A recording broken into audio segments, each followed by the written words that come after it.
पंजाब में धुंध, सफर करना मुहाल। मोटरवे एम ठोकर नियाज बेग से शेखुपुरा तक बंद कर दिया गया। M3 पर फैजपुर इंटरचेंज से समंदरी तक ट्रैफिक मुअत्तल। M11 पर महमूद बूटी से मुरीद के तक सफर की इजाजत नहीं। स्मोग में लाहौर सरे फहरिस्त। कराची वाले तैयारी पकड़ ले, आज शाम से साइबेरियन हवाएं सिंध में दाखिल होंगी, ठंड बढ़ाएंगी। मुल्क भर में बारिश और बर्फबारी ने मौसम मजीद सर्द कर दिया। कोयटा और कल्लात में दर्जा हरारत -6 रिकॉर्ड। पाकिस्तान में ओमिक्रॉन केसेस में इजाफा, 27 दिसंबर तक ओमिक्रॉन के 75 केसेस रिपोर्ट। कराची में 33, इस्लामाबाद में 17, लाहौर में 13 मरीज। 24 घंटों में मस्बत केसेस की शरह 0.87% रिकॉर्ड। 348 cases report. मोहलिक वायरस ने मजीद 6 अफराद को मौत की नींद सुला दिया।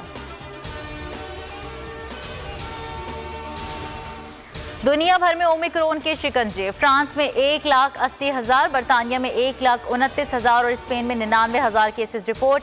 अमेरिका में एक दिन में 2,000 के करीब हलाकतें। अस्पताल मरीजों से भरने का खदशा है, आलमी इदारे सेहत ने खबरदार कर दिया। इत्तेहादियों को मनाया जाएगा, फिर मिनी बजट आएगा। वफाकी काबीना का खुसूसी इजलास अब आज नहीं कल होगा। ज़राए के मुताबिक वफाकी वज़रा को इत्तेहादियों को मनाने का टास्क दे दिया गया। मिनी बजट से हालात मजीद बदतरीन हो जाएंगे। बजट मंजूर हुआ तो नया साल कौम के लिए महंगाई का बदतरीन साल बन जाएगा। शहबाज शरीफ की फिर तनकीद, बजट पार्लियामेंट की खुद मुख्तारी पर हमला करार। एहसान इकबाल ने ट्वीट में लिखा, मिनी बजट अवाम की तबाही और कौमी खुद मुख्तारी का कत्ल है। हुकूमत ने FIR वापस ले ली। यंग डॉक्टर्स का एहतजाज खत्म करने पर तैयार नहीं, कहते हैं एहतजाजी तहरीक को मजीद तेज किया जाएगा। मुतालबा साथियों के खिलाफ FIR वापस लेना नहीं, अस्पतालों को सहूलियात फराहम करने का था।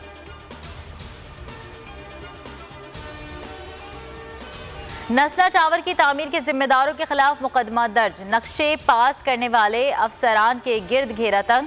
सफ्तर मक्सी समेत दीगर अफराद की गिरफ्तारी के लिए छापे जारी। एंटी करप्शन ने सिंध बिल्डिंग कंट्रोल अथॉरिटी के दफ्तर पर धावा बोल दिया। SBCA अफसरान से नस्ला टावर का रिकॉर्ड मांग लिया।